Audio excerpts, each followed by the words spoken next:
히브리서 11장 1절 말씀. 저는 그 믿음에 대한 이야기를 할 때 히브리서 11장만큼 이 믿음에 대해서 확실하게 증명되는 것들은 없다고 생각이 됩니다. 그 사람들이 각자 가지고 있는 환경들, 여러 가지 변화적인 상황들이 분명히 있어서 그거에 대한 내용들이 다 달라질 수 있는데, 그거를 똑같이 결론을 내리면 그 사람 어떤 사람이에요? 돌팔이죠. 마찬가지로 말씀을 신학적인 문제들에 대해서 이야기할 때도 결국은 해석학적인 문제이거든요. 칼빈은 예정론이나 구원론에 대해서 결론을 내리지 않았다고 해요. 칼빈의 설교에 보면 여러 가지 교리적인 특성들을 가지고 있습니다. 그래서 어떤 부분에 대해서 정의를 내리지 않습니다. 우리는 결정된 것을 믿는데 결정된 것을 결정되었다라고 말하지 못하는 상황인 거죠. 그래서 저는 구원받았다 안 받았다? 그걸 결정하면 안 되는 거예요. 그런데 나는 구원을 향해서 믿는다 안 믿는다? 믿는다. 특히 이제 칼빈의 제자 중에 베자라는 사람이 있었는데, 그 사람의 이제 문제점이 그거라는 거죠. 뭐든지 어떤 결정을 내려야 돼. 하나님은 예정하셨고 예정한 것을 우리는 믿어야 되고 뭐 이런 식으로 이제 결정을 하는 건데, 하나님은 예정하셨죠. 그래서 우리는 예정이 됐다 안 됐다? 되었다. 그럼 예정론이 맞는 거예요? 우리는 할 게 없어요? 아니죠. 우리의 시각으로는, 우리의 미래는 아직 오지 않았어요. 지금 말하는 중간에도 미래가 계속 진행되고 있는 상황인 거지. 그럼 우리는 결정을 할 수 있다 없다? 결정을 할 수 있는데 결정되지는 않았다. 이게 철학적인 어떤 사고가 필요한 부분이기도 한데, 그렇다고 해서 그것을 어떻게 결론을 내릴 수가 없는 부분이죠. 그래서 이런 얘기를 들으면 교리 안에 갇혀 있는 분들은 그래서 뭐 결론은 예정됐다는 소리 아니야? 이렇게 얘기를 하거든요. 이해를 못 하는 거예요. 그 예정됐어요. 그래서 우리는 뭐 예정된 걸 뭐 어떻게 할 수 있는데, 어떻게 할 수 없어요. 그래서 나는 구원 받았다 안 받았다? 모른다. 그럼 예수님은 구원하셨다 안 하셨다? 하셨다. 그럼 난 구원 받은 거 아니냐? 모른다. 근데 성경에서는 믿으면 구원 받는다고 했잖아요. 그러면 난 믿었으니까 구원 받은 거 아니에요? 그래서 이제 구원 받았으니까 끝이야? 자, 이게 사고의 결함이에요. 결정이 되었고 나는 그렇게 결정된 것으로 믿고 그런 식으로 신앙생활하고 끝. 그럼 믿으면 다 구원받습니까? 믿으면 구원받죠. 믿으면 구원받는 줄 믿으시기 바랍니다. 로마서 10장 9절은 만일 내 입으로 예수를 주로 시인하며 또 하나님께서 그를 죽은 자 가운데 살리신 것을 내 마음에 믿으면 구원을 받으리라. 믿음과 구원을 단지 추상적인 개념으로 이해한다는 것 자체가 관념적인 믿음입니다. 관념적인 믿음, 이러니까 좀 사람들이 어려워하는 것 같아요. 그냥 상상해서 믿는다고. 그럼 마치 사람들이 잘 된다 잘 된다 잘 된다 하면 잘 되는 거다 이렇게 믿는 거하고 똑같은 말이잖아요. 그럼 잘 돼요? 믿음에 대해서 분명하게 성경이 뭐라고 말을 하고 있는가. 이런 관념적인 믿음의 문제점은 야고보서에서 이야기하는 행함이 없는 믿음은 죽은 믿음이다. 믿음은 행하는 것이다 라고 말하는 것에 대해서 충돌이 일어나요. 여러분, 믿음은 행하는 것입니다. 그럼 행위 구원 아니냐? 여러분이 믿는다 그러면 그걸 어떻게 증명해요? 관념적인 믿음을 가진 사람들이 이런 믿음에 대한 구원에 이르는 부분을 생각으로 머무는 것에서 그치지 않고 행동해야 되니까 도덕적인 생활을 합니다. 남을 구제하고 이웃에게 사랑을 베풀고 심지어 단기 선교를 가서 집도 고쳐주고 이럽니다. 자, 이제 질문. 그게 믿음인가요? 양심의 질문해 보세요. 그게 믿음인가요? 그게 믿음이 아니에요. 그건 믿음에 대한 결과적 행동이라고 말할 수 있죠. 그것을 근본적인 믿음, 구원에 이르는 믿음이라고 말할 수는 없는 거예요. 구원에 이르는 믿음은 무엇입니까? 로마서 10장 10절에도 사람이 마음으로 믿어 의에 이르고 입으로 시인하여 구원에 이르느니라 했잖아요. 이게 틀린 말이 아니라는 거죠. 문제는 해석의 문제라는 거예요. 이단들도 똑같은 성경 구절을 가지고 해석을 합니다. 해석이 다르니까 이단인 거야. 근데 정통신학을 했다는 사람들이 왜 구원에 이르는 믿음을 단지 머릿속으로 상상하는 것으로 가르칠까요? 행동하면 큰일 나는 줄 알아. 행동하고 행하는 것은 구원하고 상관없기 때문에 그건 행위구원이래. 구원에 이르는 행위를 하시기 바랍니다. 그러니까 여러분이 구원에 이르는 행위를 정말 열심히 하셔서 그게 구원에 이르지 않아요. 행위로는 구원을 받을 수 없습니다. 근데 야고보는 왜 행함이 없는 믿음은 죽은 믿음이라고 가르쳤을까요? 여러분, 믿음이 있다면 믿음에 따르는 행동이 있는 줄 믿습니다. 믿음이 있다면 그 믿음이 그 사람의 삶을 결정을 해요. 어떤 사람이 하나님 믿습니다. 그래서 하나님이 그래 그럼 너 아프리카로 가라. 믿음 있는 사람은 어떻게 할까요? 당장 짐 싸들고 아프리카로 가죠. 근데 믿음이 없는 사람은 하나님 거기에는 여러 가지 조건이 좀 필요한데요. 일단 우리 아이들이 좀 커야 되고요. 당장 비행기표 살 돈도 없고 지금 받은 음성이 진짜인지 아닌지 좀 확인 좀 해봐야 되고요. 이유가 많아지죠. 왜 그래요? 믿음이 없으니까. 믿음이 있다고 말을 하면서 실질적으로 믿음을 행할 수 있는 기회가 주어졌는데도 그 믿음을 행하려고 하는 노력을 하지 않습니다. 그럼 그 사람이 그렇게 행하면 구원받은 거 맞아요? 과연 믿음으로 구원받는다는 게 뭘까? 믿는 사람이 있고 믿지 않는 사람이 있어요. 근데 죽으면 똑같이 몸에서 영혼이 빠져나가잖아요. 육신은 썩고 사람의 영혼은 하늘로 올라가는데 믿는 사람은 죄가 없는 영혼이 되고 믿지 않는 사람은 죄가 있는 영혼으로 죽습니다. 믿음이 없으면 그 영혼 안에 죄가 그대로 남아있어요. 근데 믿음이 있는 사람은 영혼이 죄 없이 성결해지는 거지. 이게 뭘까? 우리가 믿는다 그러면 몸의 DNA가 바뀌나? 하나님, 내가 예수 그리스도의 보혈의 피로 구원받았고 그 십자가의 보혈의 공로가 나를 구원한다는 것을 믿습니다. 주님은 나의 영원한 주가 되십니다. 난 이것을 믿습니다. 잘 들어보세요. 이거는 믿는다가 아니라 안다라는 뜻이에요. 제가 전도해보면요. 예수님 믿으십니까? 아멘. 교회 어디 다니세요? 저는 교회 나온 지 지금 한 30년 됐는데요. 그러면 예수님 믿으시는데 교회 나가셔야죠. 나가야 되죠. 근데 잘 안 되네요. 바빠서. 예수님 믿어야 신앙생활 하셔야 그래야 우리 믿음도 증거가 되는 겁니다. 그러면 예, 그렇게 노력해 보겠습니다. 정말 많아요. 믿음이 있는 거예요, 없는 거예요? 여러분, 교리적으로는요, 관념적으로는요, 그건 믿는 거라고 설명해야 돼요. 근데 그분 하나님 나라 갈 수 있어요, 없어요? 말이 안 돼요. 여러분, 그걸 믿음이라고 할 수 있습니까? 아, 나는 지금 주일 예배 드리고 있고 매일 성경 말씀 읽고 기도하고 있고 나는 예수님이 구원자인 걸 믿고 나는 어떻게든 신앙생활 잘하려고 노력하고 있고 그러니까 난 구원받은 거 맞지? 죄송하지만 똑같아요. 진짜 믿음이 아니면 구원과 상관없습니다. 그렇다면 이 믿음이라는 것이 도대체 무엇이길래 우리를 구원의 단계로 이뤄가는가? 진짜 믿음을 설명하기 위한 진짜 과정이 필요한 거거든요. 인류 역사상 성령으로 잉태되어서 성령으로 태어난 사람이 예수님 말고 또 하나 있어. 아담은 성령으로 태어났죠. 예수 그리스도가 하나님의 신의를 빼면 예수님의 인성과 성신이 아담과 동일했다고 볼 수 있습니다. 에덴 동산에서의 아담은 성결한 존재였고 성령으로 태어나서 오직 선한 존재, 죄가 없는 존재로 살아왔어요. 그래서 바울은 아담을 첫 번째 아담, 예수 그리스도를 둘째 아담으로 이야기를 합니다. 구원이란 뭐예요? 구원이란 둘째 아담 대신 예수 그리스도를 따라 궁극적으로 첫째 아담으로 돌아가는 것입니다. 이 말이 무슨 말이냐? 둘째 아담 대신 예수 그리스도를 통해서 우리가 원래 하나님이 창조하셨던 첫째 아담의 그 본래 형상으로 돌아가는 것을 얘기해요. 우리는 지금 죄의 형상을 갖고 있기 때문에 우리 안에 육체를 따라 죄의 삶을 살고 있기 때문에 하나님 나라에 들어갈 수가 없습니다. 그런데 우리가 하나님 나라에 들어갈 수 있는 유일한 방법은 뭐예요? 선악과 이전의 아담이 되는 거예요. 근데 우리 인생이 선악과 이전의 아담으로 돌아갈 수 있어요, 없어요? 죄가 우리 안에서 뽑혀나가야 돼. 전에 얘기한 것처럼 우리 안에는 신성이 있어요. 영적인 존재란 말이죠. 근데 죄로 말미암아 우리는 타락의 존재가 되었어. 이 죄가 빠져나가야 되거든. 그런데 예수님이 나를 위해서 죽으신 것을 믿습니다. 그 십자가의 공로로 말미암아 그 보혈의 공로로 말미암아 나는 구원받는다는 것을 믿습니다. 그러니까 나는 구원받았습니다. 원칙적으로 맞아요. 원칙적으로 맞는데 논리적으로 설명이 안 되잖아. 마치 나는 잘 됩니다, 잘 됩니다, 잘 됩니다. 100번만 하면 난 잘 되는 사람인 것처럼 말하는 거하고 뭐가 달라? 이게 무속신앙이죠. 내가 그래서 믿습니다가 믿음이야? 그 다음부터 교회 열심히 다니고 신앙생활하면 그게 믿음이에요? 따라합시다. 구원은 내가 확인하는 겁니다. 교리가 확인해 주는 게 아니고 신학이 확인해 주는 게 아니라고 분명히 말씀드렸어요. 내가 하나님 앞에 나아가서 나를 부인하고 십자가 앞에 엎드려서 내 십자가가 무엇인지 물어봐야 돼요. 내 좁은 문이 무엇인지 물어봐야 돼요. 다 교회 다니고 다 그러는데 다 구원받아? 복음이 그렇게 가르치고 있어요? 신앙이라는 것이 무엇이에요? 거듭남이라는 게 무엇인지 물어봅시다. 천국 가는 조건 3가지. 거듭남, 십자가, 제자. 거듭나지 않고 하나님 나라 갈 수 있어요? 없어요. 십자가 지지 않고 하나님 나라 갈 수 있어요? 자기 십자가 없이는 하나님 나라 갈 수 없어요. 제자가 아닌데 하나님 나라 갈 수 있어요? 이거 걸리는 사람 많죠? 그럼 첫 번째, 거듭남이 도대체 무엇이길래 하나님 나라에 들어갈 수 있는가? 예수님께서 니고데모에게 말씀하신 사람이 거듭나지 않고는 하나님 나라를 볼 수가 없다. 물과 성령으로 거듭나지 않고는 하나님 나라에 들어갈 수 없다. 이 거듭남이라는 게 도대체 무엇이길래 하나님 나라를 들어가고 못 들어가고의 문제가 되냐 이거죠. 거듭남이라는 게 도대체 뭐냐? 저는 이 믿음이라는 것이 거듭남과 상관이 있다고 믿습니다. 거듭남은 다른 인생을 사는 것입니다. 육신으로 태어나서 육신의 인생을 살다가 다시 태어나면서 과거의 인생을 버리고 새로운 인생으로 태어나서 새롭게 살아가는 것을 이야기해요. 늘 이야기하지만 거듭남은 좀 더 나은 내가 아니에요.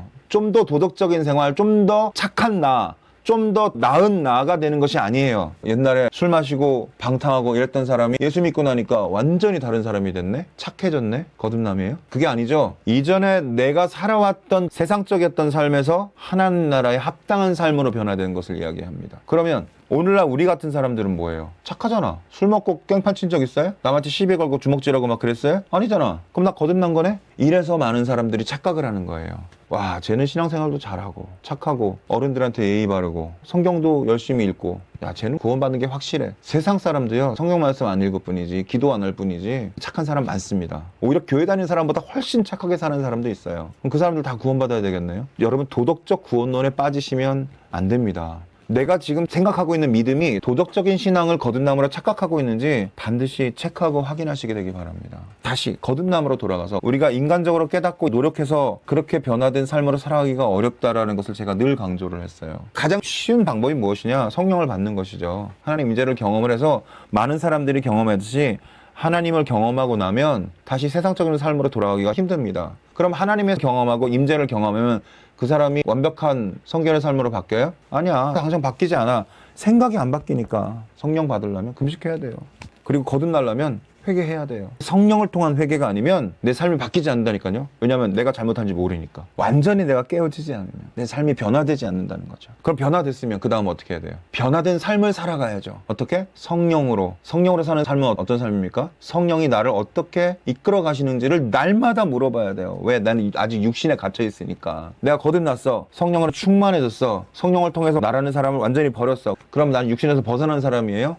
아니에요. 육신에서 벗어나기 위해서 발버둥 치는 사람인 거예요. 여전히 나는 죄인이고 여전히 죄의 몸을 가지고 있고 예수 그리스도를 말미암아 그 구원의 길에 반열에 섰는데, 그래서 거듭난 삶의 허락을 받았는데 그 육신의 삶을 벗어나기 위해서 오늘도 날마다 발버둥 치면서 바울이 뭐라고 고백해요? 나는 날마다 죽노라. 나는 날마다 이 죄의 법과 싸우노라. 내 육신의 죄의 법과 내 마음의 법은 하나님의 법을 따라가는데 내 육신이 자꾸 나를 죄의 법으로 끌어당기는다. 오라, 나는 공고한 사람이다. 나는 날마다 죽노라.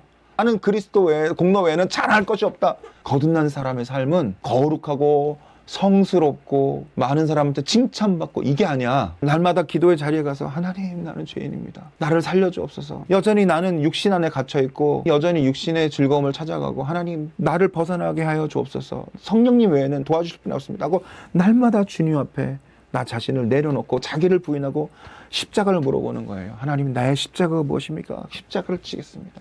주님 안에 그 길을 가겠습니다. 여러분, 구원이라는 것은 무엇이냐면 그리스도를 닮아가는 겁니다. 구원에 이르는 것은 내가 믿습니다 라는 말이 아니고요, 그 길을 따라가는 것이에요. 좁은 문으로 가는 거예요. 좁은 문으로. 남들은 다 넓은 길, 좋은 길, 큰 교회, 좋은 예배당.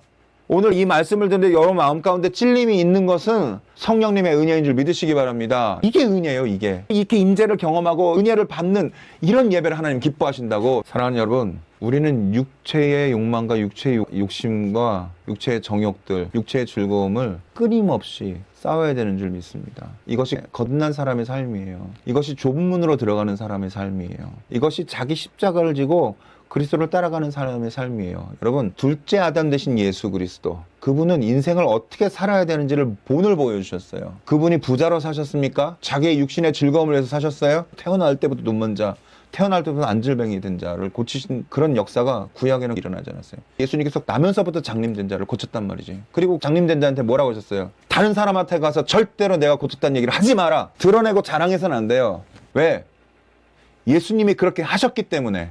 그것이 나의 자랑이 돼서는 안 돼요. 예수님은 날마다 정하신 시간에 정하신 장소에 날마다 기도하러 가셨습니다. 신앙생활 어떻게 해야 돼요? 예수님처럼 신앙생활하는 거예요. 그래서 그분의 인생의 끝은 어떻게 됐어요? 십자가에 못 박혔어요. 다른 사람을 위해서 대신 죽으셨어요. 희생의 삶을 사셨다고. 예수님이 헤로드 왕 앞에서 죽은 사람이라도 살렸으면 십자가에 못 박히는 일은 없었을 거예요. 예루살렘 성전에서 말씀을, 복음을 전하고 그럴 수 있었어요. 근데 예수님께서는 당시 권력자들에게 자기를 의탁하지 않으셨어요. 유명한 곳, 많은 사람들이 보는 곳, 그곳을 하지 않으셨어요. 혹자는 사람들이 말을 합니다. 그래도 예수님 따라다니는 사람들은 몇만 명씩 예수님 쫓아다니지 않았냐고. 그래서 예수님께서 몇백 명이나 되는 자기를 따라다니는 사람들, 70인이나 되는 제자들이 하루아침에 떠나가는 설교를 하셨어요. 그들을 신경 쓰지 않으셨어요. 복음의 진리를 가르쳤어요. 다 십자가를 져야 된다고. 자기를 부인하라고. 내가 죽어야 그때야 구원이 이뤄진다. 무슨 말씀이에요? 너희도 죽으라고. 이게 깨달아지니까 제자들이 떠난 거야. 여러분, 예수님에 따라서 죽으실 각오가 되어 있습니까? 그러면 천국에 가는 줄 믿으시기 바랍니다. 내가 죽는 길이라고 하더라도 그것이 십자가의 길이면 나는 그 길을 갈 것입니다. 왜냐하면 그것이 진정한 복음의 길이고 내가 사는 길이라고 믿기 때문에 그렇습니다. 예수께서 이르시되 내가 곧 길이요 진리요 생명이니 나로 말미암지 않고는 아버지께로 올 자가 없느니라. 믿음이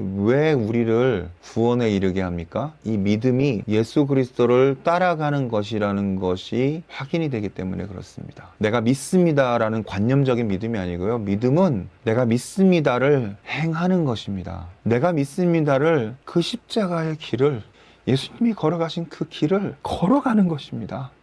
당당하게 예수님을 따라서 나도 주님과 함께 죽겠습니다. 내가 그리스도와 함께 십자가에 못 박혔나니 이제는 내가 사는 것이 아니요 나를 위하여 죽으신 그리스도를 믿는 믿음으로 사는 것이다 라고 한 바울의 그 고백처럼, 믿는다는 건 뭐예요? 그리스도를 따라서 그 십자가를 지고 그리스도와 함께 죽는 것, 내가 성령으로 살아간다는 것이 증명되는 그 삶, 그것이 믿음이라는 거죠. 그것이 구원에 이르게 한다는 것이에요.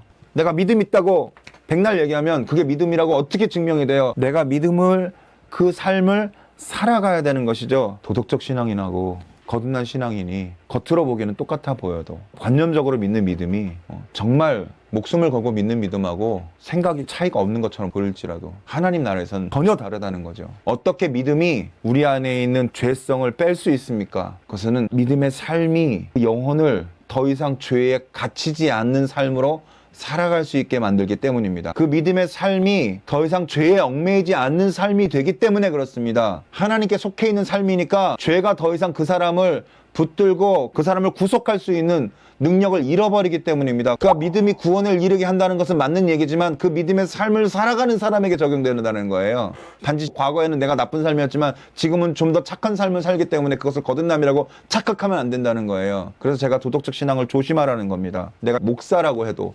장로라고 해도 신앙생활을 30년 40년 평생을 신앙생활을 했다고 해도 내가 모태신앙이라고 해도 여전히 우리는 죄 가운데 있고 그 죄와 끊임없이 싸우는 싸움, 그 죄로부터 벗어나서 성령으로 거듭나서 성령으로 살아가는 삶, 그런 삶으로 살아갈 때 우리가 믿음이 증거된다는 것이에요. 그런 이들에게 하나님께서는 성결의 영을 허락하신다는 거죠. 십자가를 진다는 것은 이러한 의미입니다. 그래서 십자가를 진다는 것은 단순히 예수 그리스도가 십자가에 나를 위해서 죽으셨기 때문에 내가 그 보혈과 상관이 있다? 이건 관념이에요. 아는 것과 그렇게 살아가는 것은 전혀 다른 문제라는 것입니다. 신학이 우리를 속이는 내용입니다. 신학을 안다고 우리가 믿음 있는 삶을 사는 게 아니에요. 교리를 안다고 우리가 믿음 있는 삶을 사는 게 아니에요. 우리가 신앙생활을 하는 것이 얼마나 어려운지를 아셔야 됩니다. 대충 그냥 어떻게 열심히 신앙생활 하다가 구원받는 것이 아니라는 것을 얘기하고 있는 거예요. 하나님 나라는 성결한 사람만 갈 수 있습니다. 죄가 얼마나 많아요? 죄가 0.1%예요. 그 0.1%의 더러운 잉크가 우리 피 속에 섞여가지고 우리를 오염시키는 거죠. 우리 영혼을 오염시키는 거죠. 그 0.1%의 죄가 우리 영혼에서 빠져나가지 않으면 하나님 나라에는 발도 붙이지 못한다는 거예요. 사랑하는 여러분, 주님께서는 삶으로 구원을 우리에게 허락해 주셨습니다. 그럼 우리는 삶으로 그것을 증명해야 될 줄 믿습니다. 우리 인생의 전반을 하나님께서 보시고 구원하시는 거예요. 어느 한순간의 죄 때문에 우리가 지옥에 가는 게 아니에요. 우리가 인생을 통해서 하나님을 닮아가느냐, 세상을 닮아가느냐, 육신이 즐거운 삶으로 살고 있느냐, 육신을 벗어나서 하나님이 기뻐하시는 삶을 살고 가느냐, 이것이 심판대 앞에 섰을 때 하나님께서 우리를 판단하시는 근거가 된다는 것이죠. 그 삶에서 얼마나 착한 일을 많이 했느냐, 그걸 가지고 하나님께서 구원을 말씀하시는 것이 아니라 그 삶을 통하여서 어떻게 하나님을 기뻐하는 삶으로 그 인생을 마쳤느냐, 어떻게 하면 내가 오늘 하나님을 더 사랑하고 어떻게 하면 하나님께서 기뻐하시는 합당한 삶을 살 수 있는가, 이것이 저와 여러분의 신앙의 온전한 문제인 줄 믿습니다. 믿음이 없이는 기쁘시게 못하나니 하나님을 찾는 자는 반드시 그가 계신 것과 자기를 찾는 이들에게 상 주시는 이심을 믿어야 할지니라. 오늘 히브리서 기자는 이렇게 이야기하고 있어요. 비록 지금까지는 세상적인 육신적인 삶을 살았지만 이제부터라도 하나님께 내 삶을 온전하게 드리고 성령으로 거듭난 삶을 살겠다고 다짐하는 그 이에게 하나님의 성령께서는 함께 하시는 줄 믿으시기 바랍니다. 성령 충만합시다. 오늘도 성령의 임재를 구하십시다. 마음의 감동이 믿음 아니에요. 성령의 임재가 은혜입니다. 성령의 임재를 따라서 살아가는 것이 은혜입니다. 그 임재에 끌려서 때로는 지치고 때로는 가난하고 때로는 병들고 하는 그 매 순간마다 하나님이 함께 하시면 그것이 은혜인 줄 믿습니다. 그래서 십자가를 지는 그날까지 그리스도의 십자가가 내 삶의 주인공이 되셔서 그 십자가를 통하여서 내가 변화된 삶을 갖고 생명책에 내 이름이 기록된 것을 기뻐하며 심판대 앞에서 그 십자가가 나를 증명하는 것, 그 삶을 살아가는 그러한 모두가 되시기를 예수 이름으로 간절히 축원합니다. 기도하겠습니다.